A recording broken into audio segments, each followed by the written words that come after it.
বাবা তুমি একটু খালি চিন্তা করো, এখন আপনি মারা গেছে, সবাই হাউমাউ করে কান্না করতেছে, কিন্তু তুমি সবগুলো শুনতেছো কিন্তু কথা বলতে পারতেছো না।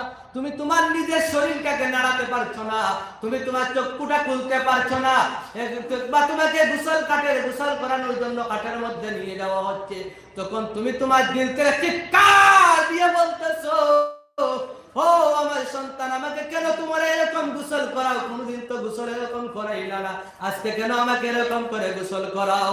তখন ওই বাবা কিন্তু এইরকম চিৎকার দিয়ে কথা বলবে, সন্তানরা কিন্তু আওয়াজ শুনবে না।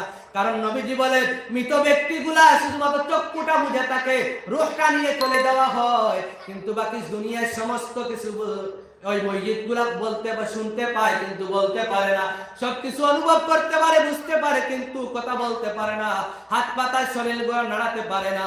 তখন আপনি চিন্তা করে আপনাকে গোসলের জন্য কাঠের মধ্যে নিয়ে যাওয়া হয়, আপনি চিৎকার দিয়ে বলতেছেন, আমাকে কেন তোমরা গোসল করাও?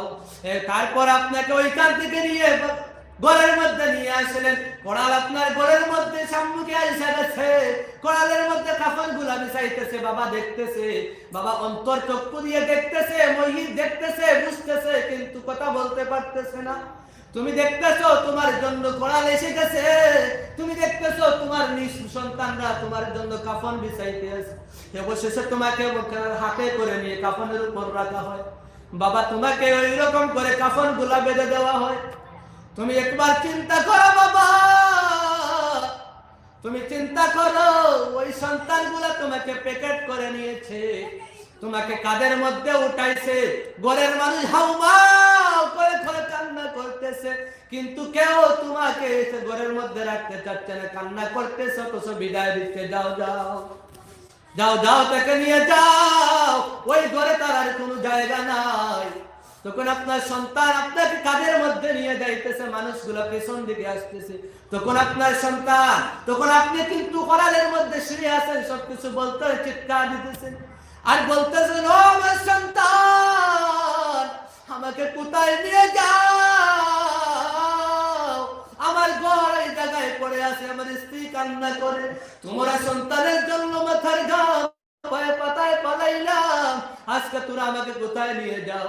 আপনি চক্ষুটা বুঝিয়ে অনুভব করেন, আপনার সন্তান কিন্তু আপনাকে কবরের মধ্যে নিয়ে নামাই দিয়েছে, আপনি চিৎকার দিয়ে বলতেছেন, রে সন্তান, ওই মাটির ঘরে কেন আমাকে রাখো?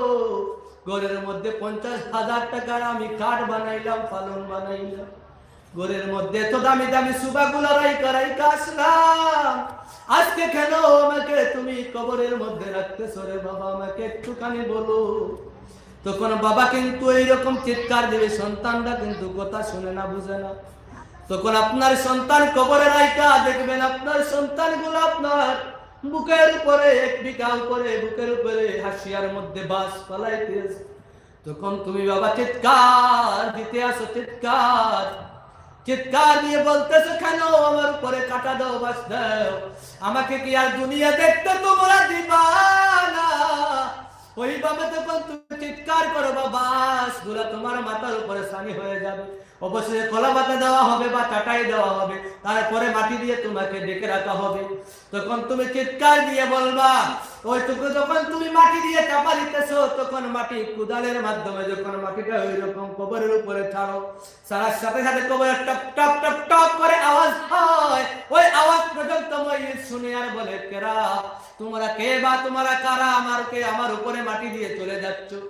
আবার কিছু সংখ্যক মানুষ জমিনের উপরে হাঁটা চলাফেরা করে, ওরা ডাক দিয়ে বলে, ও তখন মহিষ ডাক দিয়ে বলে, ও মানুষ, তোমরা জমিনের উপরে হাঁটতেছো, আমাকে কেন কবরে রাখলা?